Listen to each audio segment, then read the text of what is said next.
സങ്കുചിത വീക്ഷണം. സൽസ്വഭാവം 7 അയലത്തില്ല.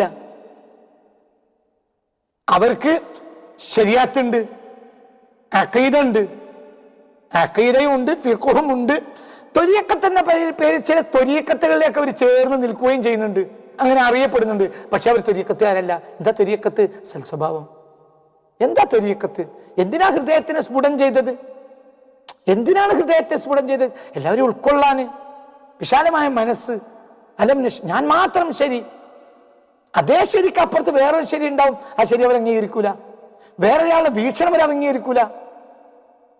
ഒരു സങ്കുചത്തിന്റെ പരമാവധി സങ്കുചിതത്വം. ഈ സങ്കുചത്തെ നവീനവാദികളാണ് ഇവിടെ ചുമന്നു കൊണ്ടുവന്നത്. ആ നവീനവാദത്തിലേക്ക് ഇറങ്ങി നിൽക്കുന്ന സുന്നി സൂഫികൾ ഇന്നുണ്ട്. അവരല്ലാത്ത ഒന്നും അംഗീകരിക്കൂല. അവരല്ലാത്തതിന് മുഴുവൻ അവർ തള്ളും. ലോകത്തെ ആരെ അവരാക്ഷേപിക്കും. അവർക്ക്